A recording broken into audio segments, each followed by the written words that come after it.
Hello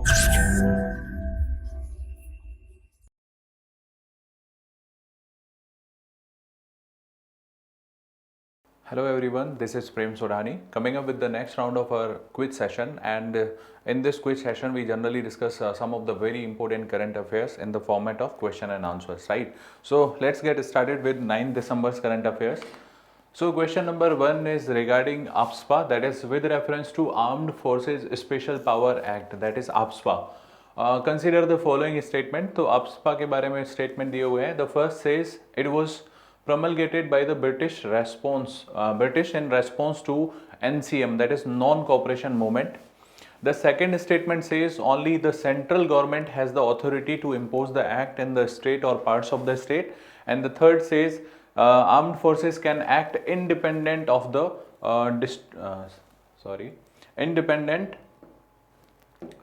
district administration under the powers given by the act. So let me discuss here some of the provisions of this very important act.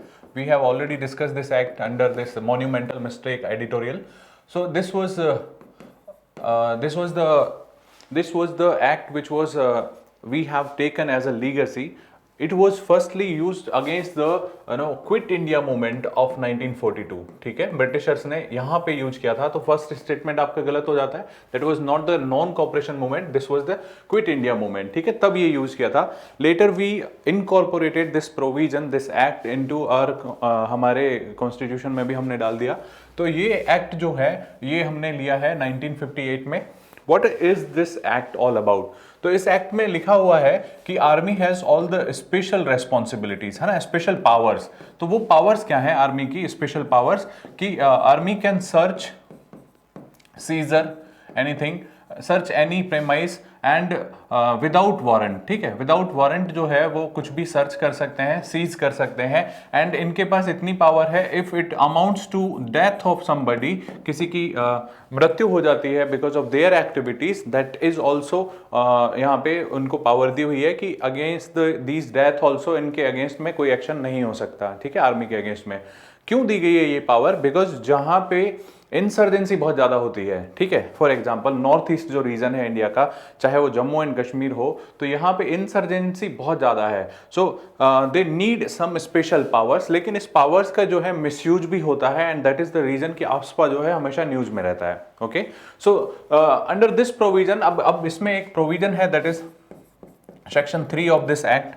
तो वो section क्या कहता है कि अगर कोई area disturbed है, डिस्टर्ब्ड मीन्स वहां पे इंसर्जेंसी है या फिर फॉरेन एलिमेंट्स जो हैं वो वहां पे आ रहे हैं किसी भी तरह से, that is going to harm the security of that region या security of the India, that is a threat for the security of India. तो वो डिस्टर्ब रीजन जो है डिक्लेयर किया जाएगा, और ये डिक्लेयर किया जाता है गवर्नर ऑफ द स्टेट या फिर एडमिनिस्ट्रेटर.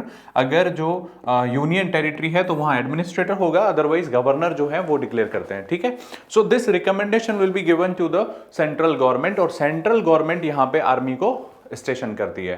राइट, तो AFSPA लगने का मतलब होता है कि now the conditions are not normal. In order to restore the control back to this region we need the help of army. ठीक है, तो सिविल एडमिनिस्ट्रेशन के साथ आर्मी भी यहां पे स्टेशन की जाती है.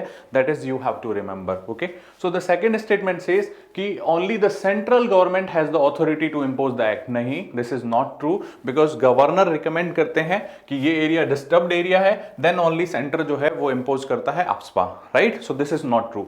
The third says armed forces can act independent of the district administration. No, AFSPA में क्या होता है कि military is required in aid of civil administration. वहां पे सिविल एडमिनिस्ट्रेशन की हेल्प करने के लिए मिलिट्री लगाई जाती है. Right, so this is about the AFSPA. अब इसमें कंटेंशियस प्रोविजन मैंने बताया आपको कि जो आर्मी के जो पर्सनल होते हैं उनको इम्यूनिटी दी हुई है, legal immunity. You can not take action against these army people क्योंकि यहां पे सेंट्रल गवर्नमेंट की परमिशन लेनी होगी. Okay, so these are the provisions. और इसका मिसयूज होता है वो आप देख सकते हो. अभी मोन डिस्ट्रिक्ट ऑफ नागालैंड है, वहां पे जो आर्मी ने एम्बुश किया था वो फेल हुआ था और उसमें काफी सिविलियंस की डेथ हो गई थी, एंड दैट इज वाई कि ये अभी न्यूज में है AFSPA. राइट, अब इसमें एक और मैं आपको इंपॉर्टेंट प्रोविजन बता देता हूं, इंपॉर्टेंट इसके बारे में चीज बता देता हूं. फर्स्ट यहां पे आपको करेक्ट आइडेंटिफाई करना था, तो none of them is correct one. ठीक है, तो सभी इनकरेक्ट है. So all 1 2 3 are incorrect. ठीक है, इनकरेक्ट आइडेंटिफाई करने थे, ऑल 1 2 3 आर इनकरेक्ट. नाउ यहाँ पे अगर मैं आपको AFSPA से रिलेटेड कुछ और प्रोविजन बताऊं तो AFSPA को रिपील करने के AFSPA के ऊपर कंसिडरेशन के लिए एक कमेटी बिठाई गई थी, दैट इज जीवन रेड्डी कमेटी, जस्टिस जीवन Reddy committee in 2004. So this committee has recommended that AFSPA जो है that should be repealed. ठीक है, इन्होंने कहा था कि AFSPA को हटाया जाना चाहिए and instead of AFSPA we should provide some special powers to the army personnel in that disturbed area with the help of UAPA. That is unlawful activities prevention act of 1967. तो इन्होंने कहा था कि instead of this AFSPA जो कि पूरी तरह से बहुत ज्यादा पावर्स देता है आर्मी को, we should incorporate some of the provisions कि उस एरिया में आर्मी के पास ये पर्टिकुलर पावर्स रहेंगी, ये UAPA के थ्रू हम कर सकते हैं. ठीक है, तो AFSPA को रिपील करना है, that was the recommendation of Jeevan Reddy. ठीक है, दूसरा इन्होंने कहा था कि every district where the army is stationed, ठीक है, जहां पे भी आर्मी स्टेशनड है, there should be a grievances cell. ठीक है, वहां पे लोगों की शिकायत को सुनने के लिए एक सेल बननी चाहिए. ठीक है, ग्राइवेंसेस सेल.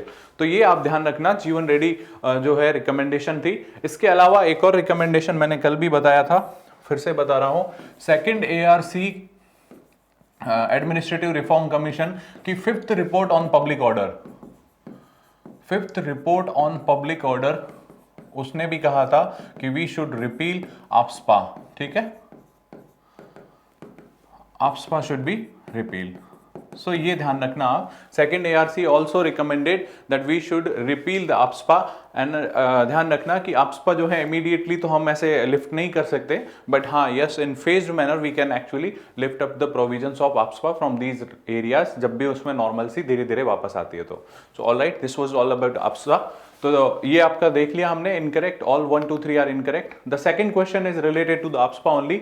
जीवन Reddy committee, just now we have discussed, is related to which of the following? The committee is related to QR codes, COVID related provisions, or the provisions of AFSPA. The answer would be provisions of the AFSPA. ठीक है, just now we have discussed this one. Now come to the next question, that is with reference to Minsk agreement, consider the following. So Minsk agreement क्या है हम discuss करेंगे. These agreements were signed to stop the ongoing conflict between pro-Russian separatists and Ukraine administration in the Donbas region. ठीक है, number 1. The second says the US mediated all the Minsk agreement. Which of the following is correct one? ठीक है, so Minsk agreement क्या है? First we should discuss about the background. Right now हो क्या रहा है इन यूक्रेन एरिया? अगर आप देखेंगे तो प्रो रशियन जो है कुछ वहां पर रिबेल है. Let me tell you through map. This is the map. This is the Russia. This is Ukraine, and this is the area which is controlled by pro-Russian rebels, जिनको Russia भी back करता है. ठीक है, and इनके बीच में एक tussle continuously चलता रहता है. सो इनको इस टसल को specially in the region of this Donbas, तो इस डॉनबास रीजन में इस कॉन्फ्लिक्ट को एंड करने के लिए यहाँ पे एक मिन्स्क एग्रीमेंट होता है. So let me discuss this Minsk again. So Minsk agreement होता है इन 2014. This was the Minsk protocol also, इसको कहा जाता है मिन्स्क प्रोटोकॉल ऑल्सो. सो इसमें जो है मीडिएशन होता है with the help of France, German and one more, that is organization for security and cooperation in Europe, OSCE. These three, इनका मीडिएशन रहता है फ्रांस एंड जर्मनी का. And this was the tri party agreement between this OSCE, then Ukraine and Russia. ठीक है, so what was the discussions? The discussions were कि we need to end this conflict between Ukraine and the pro-Russian separatists, especially in this Donbas region. तो Donbas region में conflict को and करने के लिए Minsk agreement आया था, जिसमें ह्यूमैनिटेरियन असिस्टेंस देनी थी. जो हैवी आर्म्ड इक्विपमेंट्स हैं, they were to be removed from this area. ठीक है, तो ये सारे एग्रीमेंट थे, बट दिस वाज फेल्ड, ये सक्सेसफुल नहीं हुआ. देन अगेन मिन्स्क 2 एग्रीमेंट होता है, मिन्स्क 2, बट 2015 में again this is also not a successful agreement. अभी आप देख ही रहे हैं conflict is ongoing between these pro Russian rebels and the Ukraine. ठीक है, अभी भी चल रहा है. So this is the Minsk agreement. तो ध्यान रखना, this was the tri party agreement between this organization of security and cooperation in Europe and this Ukraine and the Russia. ठीक है, तो ये ध्यान रखना. US was never the part of this mediations, ठीक है, यूएस कभी इसका पार्ट था ही नहीं, so this is not correct, the answer correct would be one only, ठीक है, this one is correct one. So this is all about Minsk agreement. Okay, now we come to the next question, that is with reference to Organization for Security and Cooperation. We right now only we discussed about this one, that is OSCE. So consider the following statement. It is the world's largest regional security organization. Its participating states include only European countries. So ध्यान रखना इसके बारे में. This group came in 1975 and what was the aim? Because इस time पे cold war चल रहा था, राइट, कोल्ड वॉर जिसमें बाइपोलर वर्ल्ड होता है, at one side one pole was US, the second pole was USSR, ठीक है. सो इस कोल्ड वॉर की सिचुएशन में ये ग्रुप जो बनता है, that is organization for security and cooperation in Europe. So it was a kind of east west platform, ठीक है. ईस्ट में इनके रशिया है, यूरोप के, एंड वेस्ट में जो हमारे अमेरिकन पावर्स थी, ठीक है. So this was this came as an east west platform, ठीक है. So what was the aim? Aim was to east west platform. Aim was to maintain peace, to maintain security, to maintain stability in this area, especially between these two fronts, that is east and west front. East and west front, इन दोनों के बीच में cooperation बनाए रखना था, security agreements जो है उनको बनाए रखना था.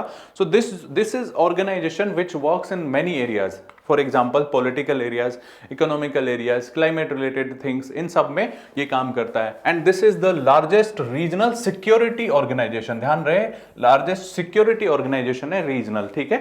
This is the about this OSCE. and इसमें ध्यान रखना कि mostly countries जो है वो यूरोप की है. Total 57 countries are there in this group. Most of the countries are from Europe, but यहाँ पे एशिया की कंट्रीज भी हैं, प्लस यहाँ पे अमेरिका की कंट्रीज भी हैं, right. So this second statement is not true. Only European countries are not the part of this organization. The countries from America and Asia are also the part of this organization. Okay, so what would be the correct answer? That is one only. Second is incorrect one. Coming to the next question, that is red dot campaign was sometimes in news. The campaign is related to which of the following? This campaign is related to the solid waste management. This campaign is the campaign of Pune municipal corporation. So Pune ने एक जो ये campaign चलाया है, that is red dot campaign. This is a quite successful campaign, ठीक है, campaign. So what is the special features of this campaign is कि यहाँ पे जो सिटीजन्स होते हैं, जो सिटीजन है, देन आपका जो वर्कर्स हैं, and then your administration. So they have divided their duties clearly and they have been held responsible for their own duties. तो यहाँ पे ये सब अपनी duties को fulfill करते हैं, and that is how this campaign is running, with quite enormous success. ठीक है, बहुत ही अच्छा ये campaign चला रहे हैं, and that is the why we are planning to replicate this model into the various cities of our country. ठीक है, so this red campaign is of Pune Municipal Corporation, so you have to remember this is related to the solid waste management. Okay. Coming to the next question, that is she is a change maker program. She is a change maker program has been launched by which of the following? Niti Aayog, National Commission for Women, Association for Women's Right in Development, and National Federation of Indian Women. So this is launched by NCW, that is National Commission for Women. What is this movement all about? This movement is targeted to empower the women, especially in political area, right, for their better polity related decision making, for their enhancing their skills, especially related to the communication, right, especially empower them so that their representation can be increased in parliament or at the various levels of the government. So इसमें ध्यान रखना, this is all about the political empowerment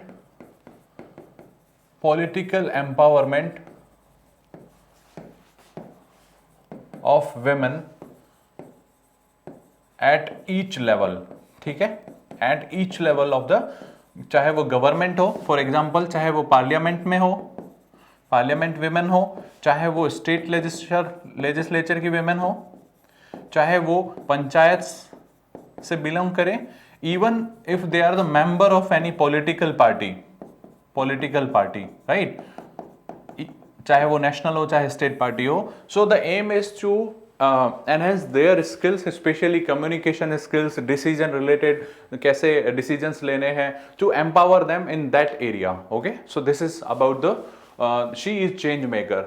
Political empowerment करेंगे, so that could bring some of the changes in the society, and that is how we are going to say this is the this campaign is change maker, because political decision से काफी सारा change लाया जा सकता है. Remember this one कि National Commission for Women is the one जिन्होंने ये launch किया है. So this was all about today's quiz session. I hope आपको यहाँ पे काफ़ी कुछ सीखने को मिला होगा. If it is the scene, then you can share and like this video. And if you have any doubt, you can comment that in comment section. Thank you very much for watching this video. Current Affairs by Forum IAS is an all-in-one program that covers the dynamic aspect of the syllabus from both prelims and mains perspectives. Last year, we have helped more than 100 students crack IAS with our current affairs classes.